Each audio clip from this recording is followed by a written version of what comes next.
Bonsoir à toutes et à tous.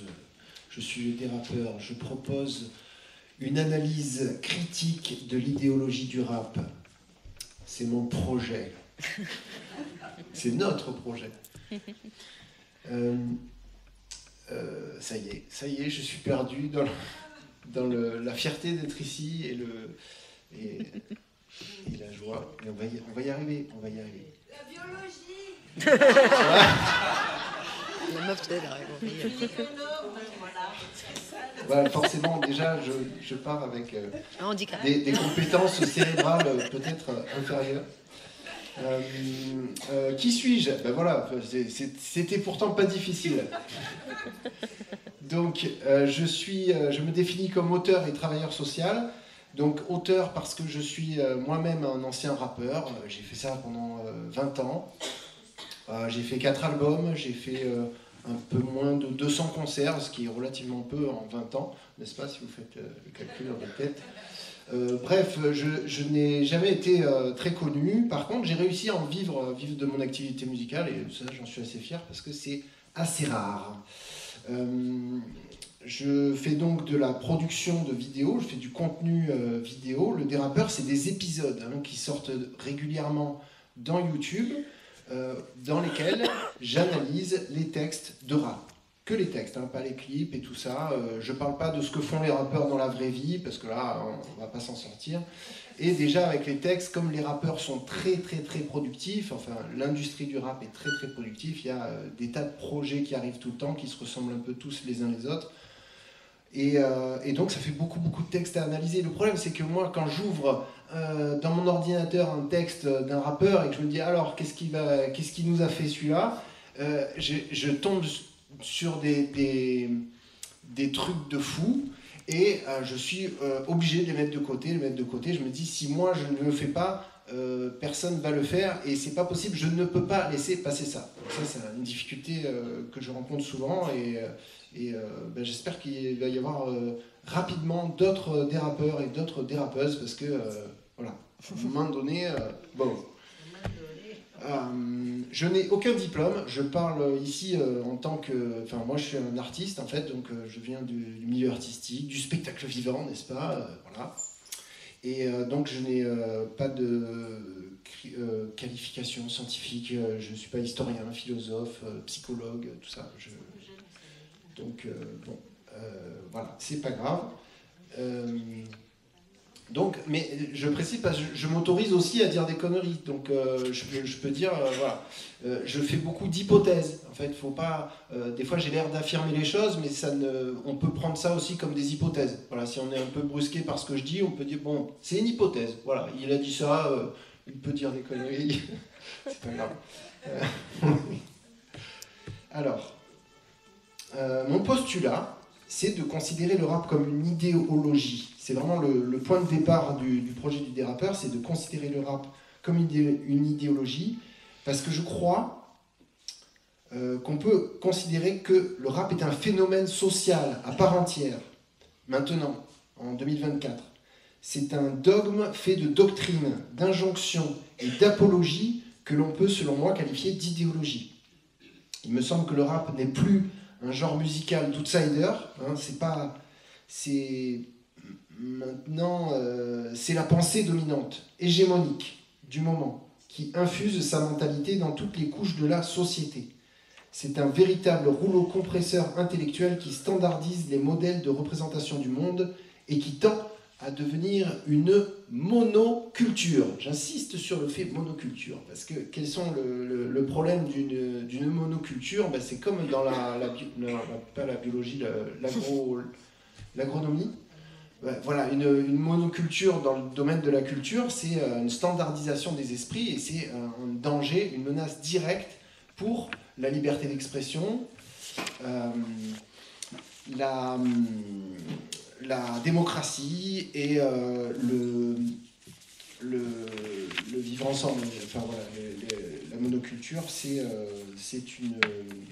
dangereux. Et on est en train de la vivre, la monoculture. C'est-à-dire que quelqu'un qui développerait, par exemple, un rap constructif, positif, autre que tout ce qu'on fait, eh bien, il n'aurait pas, il y a un écosystème, une industrie de la musique qui ne lui permettrait pas d'être entendu et on ne pourrait pas adhérer à sa musique. Le sujet de mon intervention de ce soir, c'est la culture du viol dans le rap. Mais j'aimerais bien que vous repartiez juste avec un petit trick mental, un petit souvenir qui va vous permettre de réécouter ou d'écouter du rap avec une écoute plus aiguisée. Parce que je vous fais un bref résumé de ma conférence normale, puisque je fais d'habitude, normalement, une conférence plus étoffée sur l'idéologie du rap. En fait, je vous résume l'idéologie du rap. Les 3 valeurs principales qui la constituent sont le trafic de drogue, le trafic d'êtres humains à fin d'exploitation sexuelle, qu'on appelle autrement la prostitution, et le trafic d'armes. C'est vraiment les 3 choses les plus importantes qui structurent la pensée rap, le narratif, l'univers du rap dans les textes. Allons-y. La culture du viol dans le rap. Ça va? Tout va bien? Déjà, le point de départ, c'est la représentation des femmes. C'est-à-dire que dans l'univers du rap, les femmes n'ont qu'un seul et unique rôle, c'est celui d'être baisé, c'est celui d'être un objet sexuel. C'est le rôle de satisfaire la sexualité des hommes, voilà, d'être soumise à ça. On le voit dans les vocabulaires qui mentionnent les femmes, donc les êtres humains femelles. Le vocabulaire qui mentionne les femmes, c'est chouin, salope, pétasse, pute, connasse, chienne, et carba. Ouais, après, il y a toutes les langues aussi.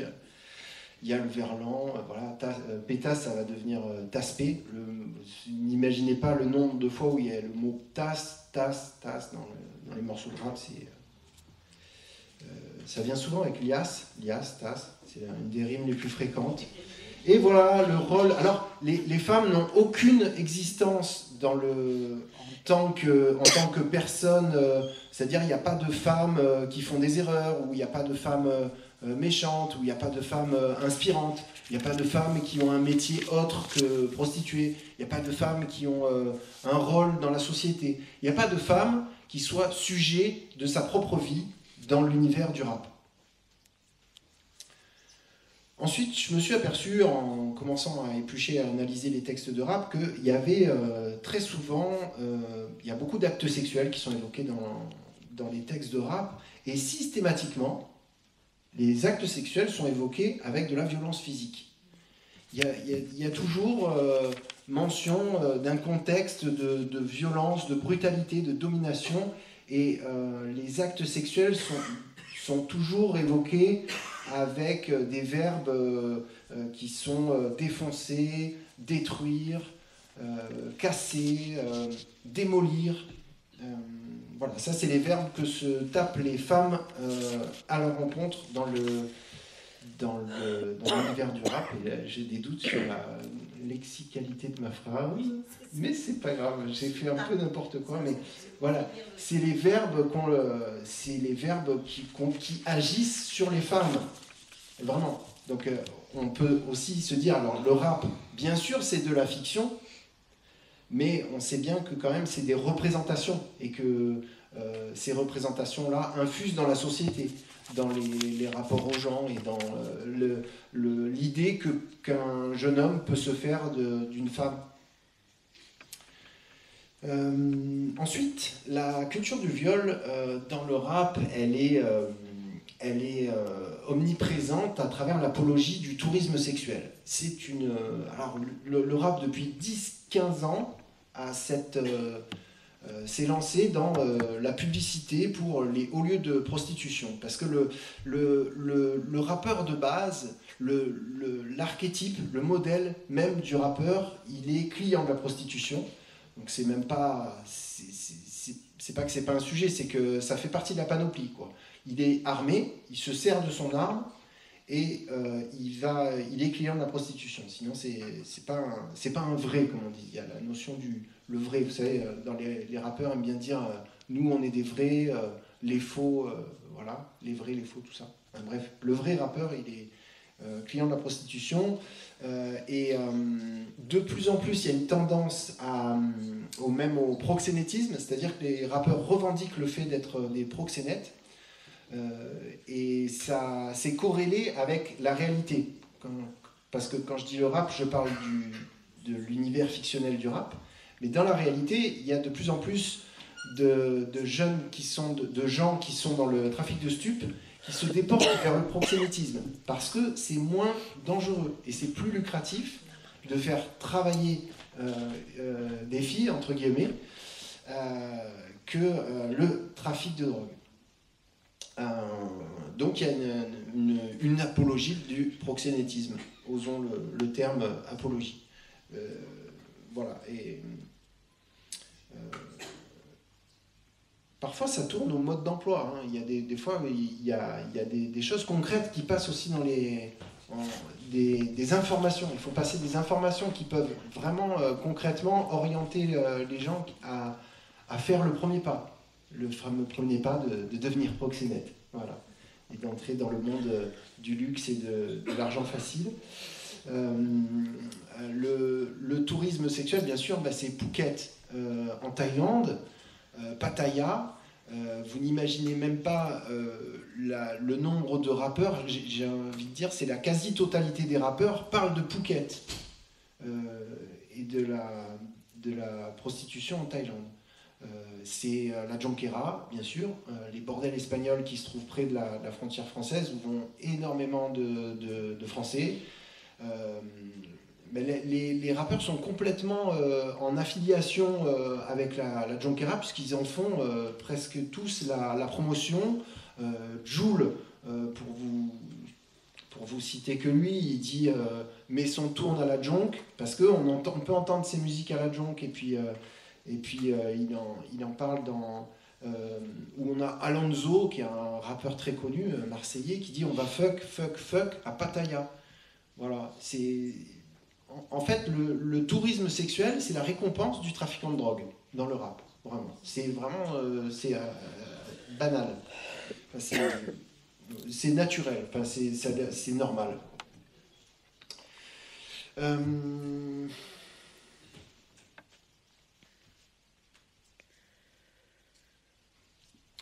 Je vais boire un verre. Je vais faire comme Valérie, je vais faire une pause. Je bois.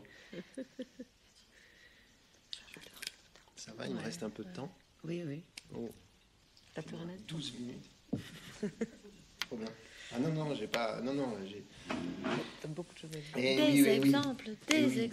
Non, là, ça c'est à la fin. Ouh là, j'aurai pas le temps pour les exemples. Ouais. Vite, non, j'ai un dernier point avant qu'on passe. Si, j'aurai le temps. Mais avant qu'on passe aux citations, j'ai un dernier point et c'est peut-être le point le plus important. Comment dire, c'est quelque chose que j'ai découvert en fait quand j'ai commencé le projet du dérapeur.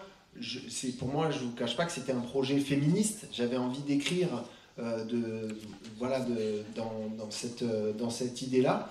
Et je savais qu'il y avait de la misogynie dans le rap, mais il y avait quelque chose que je n'imaginais pas. C'est la présence de l'idéologie porno dans le rap. Alors déjà, très concrètement, le rap, c'est du porno, c'est-à-dire que, vous savez, la pornographie, à la base, c'était de la littérature, hein, c'est Sade et tout ça, c'est un peu l'inventeur de la pornographie, d'ailleurs. Là, textuellement, ce sont des textes pornographiques, et avec une grande quantité de ce type de texte. J'aurais pas dû boire un truc avec des bulles.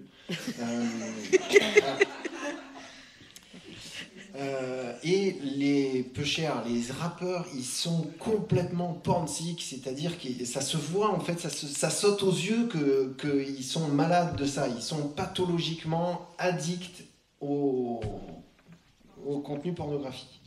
Et vraiment, ça me fait de la peine. Quelqu'un comme Damso, qui est extrêmement connu, qui est un rappeur, adulé, qui a énormément de succès. J'aimerais vraiment pas être dans sa tête parce que c'est d'une tristesse. Son rapport au monde, c'est une tragédie, quoi. C'est vraiment. Mais je pense qu'il y a un vrai problème de santé publique avec la pornographie. C'est un problème mondial. C'est 30% du trafic web. Hein. Enfin, je vais pas vous la refaire. Vous savez tous qu'il y a un problème de société par rapport à ça. D'ailleurs, quand on dit pornographie, en fait, on devrait dire pornocriminalité, parce que 90% du contenu pornographique sort de la loi, enfreint la loi. Je vous fais référence au rapport parlementaire qui est sorti fin 2022 sur l'industrie du porno, qui est alarmant. Donc voilà, et c'est pour ça que je dis que le rap est la caisse de résonance du porno. Parce qu'il y a, vous savez, le porno, c'est un domaine de pensée, ça reste un domaine de pensée, mais où on a le droit d'être raciste, on a le droit d'être sexiste, on a le droit d'être dominateur, on a le droit d'être moqueur, on a le droit d'être sadique, on a le droit d'être cruel. Tout ça, c'est un univers où, en fait, le pire de l'esprit humain a droit de citer dans la pornographie. Et mécaniquement, il y a dans l'idéologie du rap une espèce de caisse de résonance de cet esprit-là, de cette liberté totale et sauvage et de cette mise en exergue, de cette esthétisation de la brutalité, de libération du pire de l'être humain. Et voilà, je me souviens plus du début de la phrase. Un écho, quoi. Un écho, une caisse de résonance, quoi. Dans le rap, c'est... Voilà. Alors, j'ai réussi à vous faire des citations de rappeurs, parce que j'en ai énormément, je les collecte, hein, je les garde de côté à chaque fois. Donc c'est vraiment j'en ai pris quelques-unes juste pour leur caractère signifiant, quoi. Vous allez voir. Donc je vous préviens, c'est pas cool. Je vais ça peut vraiment casser l'ambiance. Voilà. Donc vous êtes vraiment prévenus. C'est très trash, mais c'est la cruauté. C'est la cruauté qui est dure. Et ce qui est encore plus dur,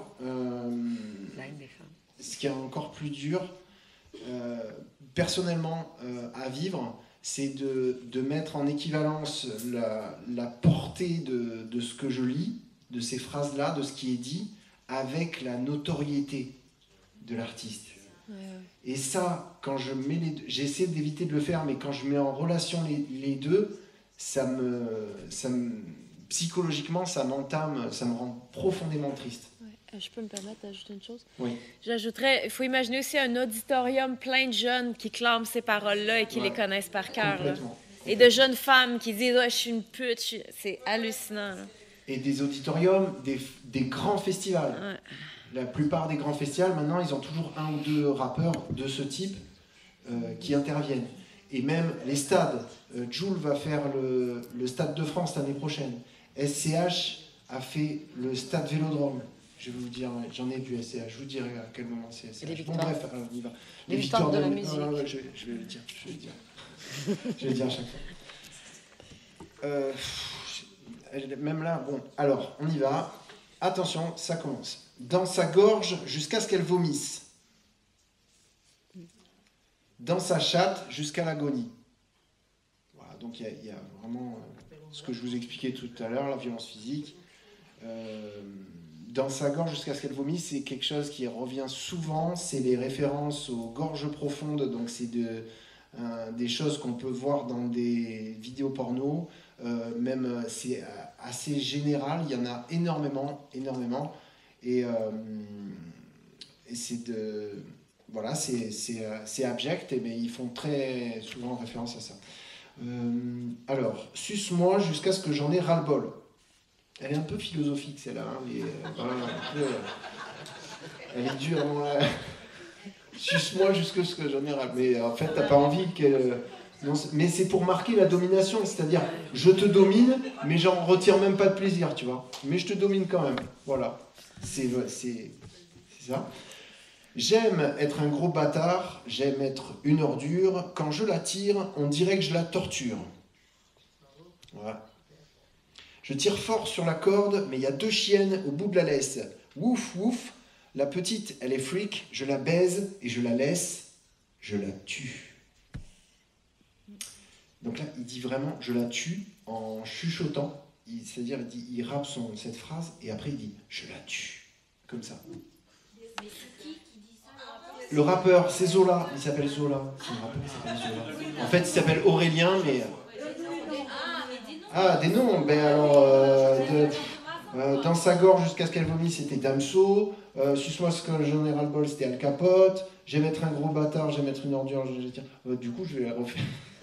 Ça, c'est Caris. Grand Caris. Le boss du game. Et je tire fort sur la corde, il y a 2 chiennes au bout, c'est un rappeur qui s'appelle Zola. Et il dit vraiment je la tue. Mais ce qui rend fou, ce qui est fascinant, c'est mais pourquoi il a besoin de dire ça? Quelle est la plus-value de son texte dans l'image qu'il veut donner à ces femmes de dire je la tue? Et puis, excusez-moi, je ne vais pas très loin dans l'hypothèse en disant que c'est une apologie du féminicide. C'est comme les lois, quoi. Concrète, voilà, explicite. C'est pour ça qu'on dit que c'est explicite. Je niaxe et je t'émate ton fiac, je t'imagine dans un boucaquet. Les boucaquets, c'est des viols collectifs. C'est qui? Je suis là pour vous, moi. C'est qui? Alors, c'est qui? C'est génial. Ça, c'est Caris aussi, je crois. Oui, c'est Caris. Encore une de Caris, tellement géant qu'elle suce debout.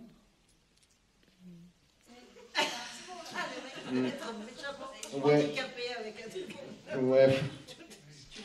Elle trouve que mon vomi n'a pas bon goût. Voilà. Mais vous savez qu'il y a des vidéos spécifiques avec des tags, des classements de vidéos. Il y a des gens qui cherchent ce type de vidéo, il y a ce type de choses qui se passent. Des femmes qui boivent du vomi, des femmes qui boivent voilà. Voilà, c'est des délires, hein, c'est le merveilleux monde du porno. Où j'en étais-je? Ils ont vu mon casque rayé, ils ont cru à l'accident, c'est juste qu'elle suce avec les dents.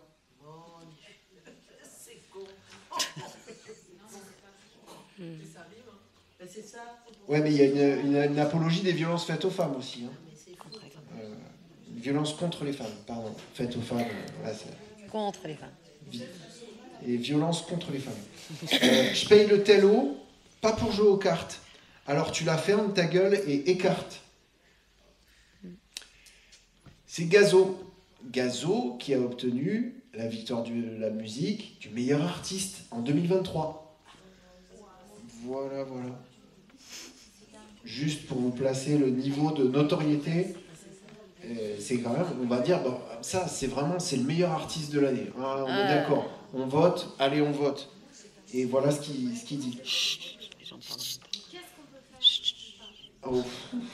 On est des vikings, oui, de nous, t'es victime, pute, on te met à Bruxelles derrière des vitrines. Voilà. En même temps, il lui reconnaît le statut de victime. Il le reconnaît, il dit, oui, de nous, t'es victime. C'est une certaine honnêteté intellectuelle qu'on peut reconnaître à cet artiste. C'est Al Capote. Mets-la dans la bouche, pas besoin d'oxygène. Donc on nie quelque part même le droit de respirer. On nie on ne peut pas nier plus à une femme que voilà, on ne peut pas plus déshumaniser qu'en touchant vraiment à le truc le plus central et le plus important qui est la respiration. Et il y a très souvent des mentions d'asphyxie, d'étranglement, alors je ne sais pas ce qu'ils ont, mais ils n'aiment pas laisser souffler les femmes, ils n'aiment pas les laisser respirer, manifestement. C'est des talibans, en fait. Ah oui. Je veux juste mettre du foutre dans ta schneck, grosse disquette dans toutes les teufans. Les teufans, c'est les fentes. Coup de machette sur tes dents de devant. Ah ouais, c'est fou. Ça, c'est... Bon, pourquoi coup de machette sur les dents de devant? C'est... Ouais. C'est qui? C'est Caris. Faut toujours que tu nommes c'est qui. C'est encore lui, hein, mais lui, Ils sont tous, ils se valent. Je tape dans son boule comme une piñata. Ça, c'est gazo, encore. Une piñata, vous savez ce que c'est? Ok, super. Waouh. Parce que, alors, en répétant, j'ai galéré. À chaque fois que je galérais, je me dis, ne prends pas 3 heures à expliquer ce qu'est une piñata. C'est un truc qu'on défonce à coups de bâton. Bref. Là, dans ce cas-là, c'est une femme qu'on défonce. Bon, bref. C'est la métaphore qu'il emploie. Son boule est pas mal, donc tu la veux en anal, tu vas retrouver son corps dans le canal. Ça, c'est Gazo encore, notre meilleur artiste des victoires de la musique en France.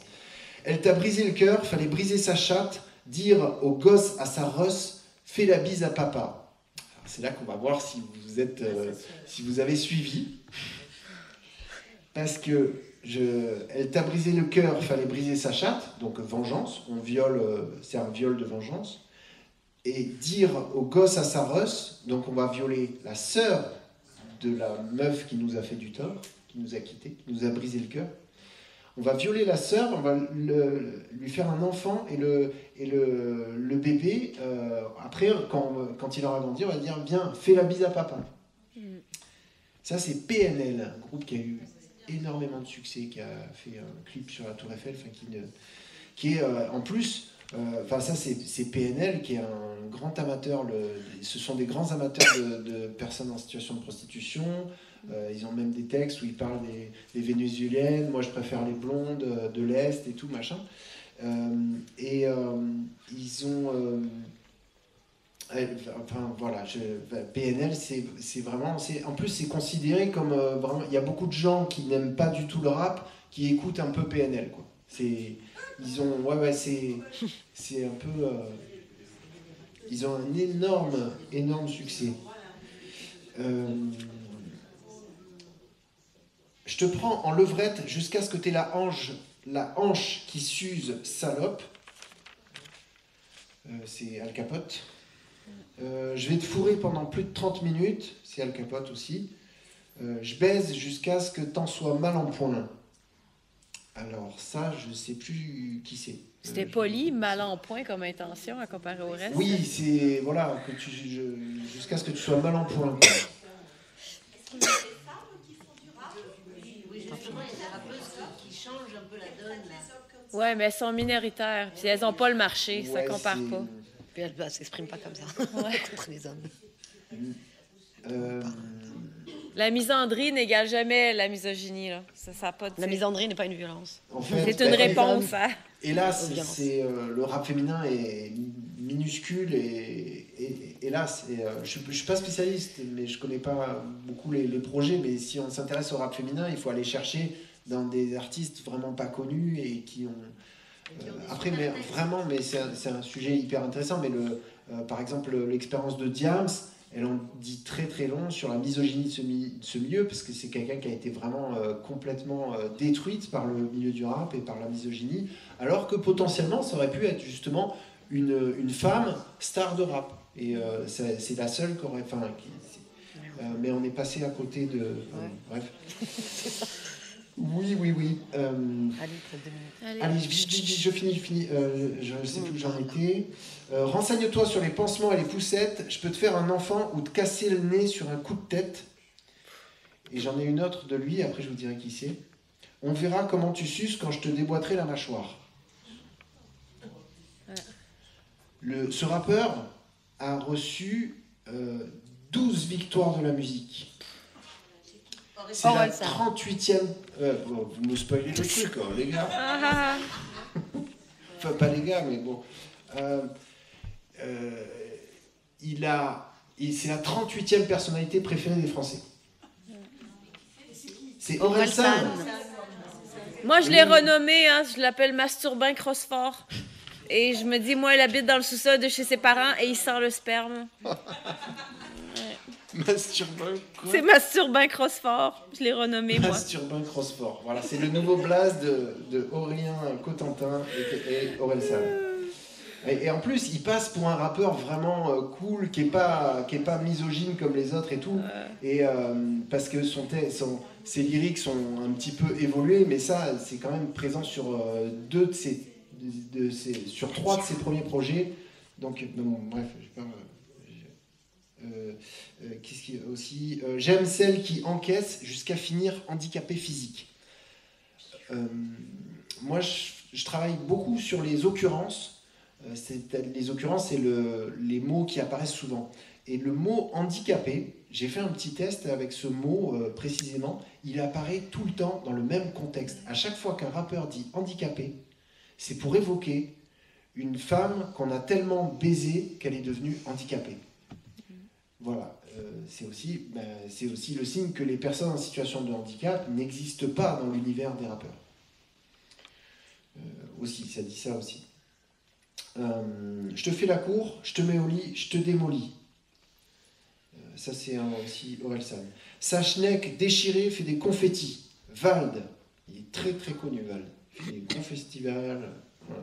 C'est le rappeur blanc. Enfin, avec Orelsan, il y a plein de rappeurs blancs, hein, de toute façon, mais ce n'est pas le sujet de ce soir. Qu'est-ce que. Il me faut une schneck. Pardon. Il me faut une schneck sèche. Une schneck, c'est un organe génital. C'est une tocha, en fait. Voilà. Mais voilà, je vais pas vous expliquer, mais c'est de la culture du viol dans le texte, quoi. Abandonne-moi, je reconfigure, je te laisse la chatte en confiture. Elle a un orgasme quand je l'attrape par le cou et je serre. Bon, ben là, c'est dangereux. Parce qu'un rappeur qui a beaucoup d'audience et qui évoque la possibilité que sa partenaire sexuelle obtienne un orgasme en étant étranglé, pour une génération de très jeunes gens, des ados qui n'ont pour seule expérience sexuelle que des vidéos pornographiques et qui ne s'imaginent pas comment ça se passe dans la vraie vie, ou même à tous les niveaux, c'est super dangereux en fait. Normalement, ça devrait pas passer en tant que danger public, parce que c'est comme répandre une rumeur qui pourrait être hyper dangereux pour plein de raisons. Voilà. Dans le même genre, on a je suis famous, quand je baise, je peux même plus étrangler. Étranglement quand je la baise, ça c'est SCH. Et donc je suis allé vérifier s'il disait ça. C'est dans un morceau très connu, et il a chanté ça au Stade Vélodrome de Marseille. Donc ça, c'était l'an dernier. Donc imaginez 50 000 personnes, et lui, il est là, il fait son couplet, son 16 mesures, et il y a un moment précis, où il va dire « strangulation, quand je la baise ». Puis ensuite, la suite. Et c'est réel, je suis allé vérifier en vidéo, et il l'a fait. Ouais. Je vous remercie. Merci beaucoup.